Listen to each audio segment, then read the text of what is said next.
জন্মলগ্ন থেকে প্রতিবন্ধী নওগাঁর সাপাহার উপজেলার কুচকুরুলিয়া গ্রামের জয়নুর। বাম পা তুলনামূলক সচল থাকলেও 4 বছর আগে সেটিও ভেঙে যায়।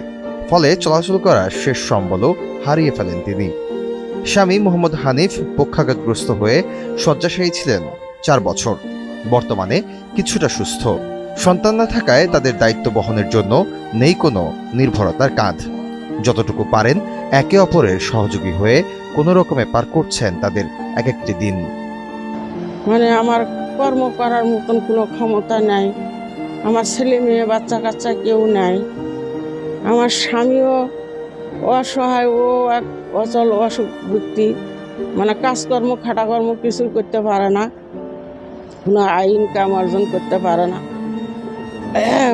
পরের কাছে হাত বাঁধে সাহায্য করতে হয়, অনেক কষ্টে দিন কাটতে হয়।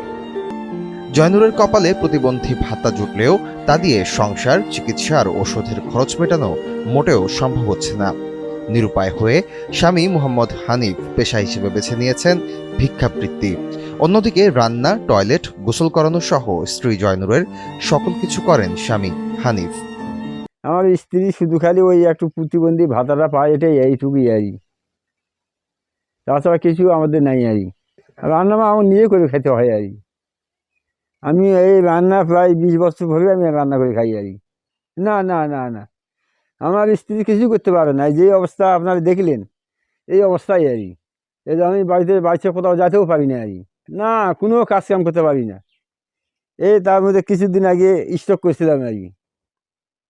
স্ট্রোক করেছিলাম, স্ট্রোক থেকে হোমিও চিকিৎসা করে ওটা থেকে মাপ হয়েছে, ওটা একটু মাপ পাইছি, ফের এখন ওই সমস্যা ফের দেখা যাচ্ছে আর কি। জয়নুরের প্রতিবেশীরা সাধ্যমতো সহযোগিতার হাত বাড়ালেও তা পর্যাপ্ত নয়। বিভিন্ন সময় কম্বল টম্বল এবং শাড়ি কাপড় এটা ওটা বিভিন্ন অনুদানগুলো দিত।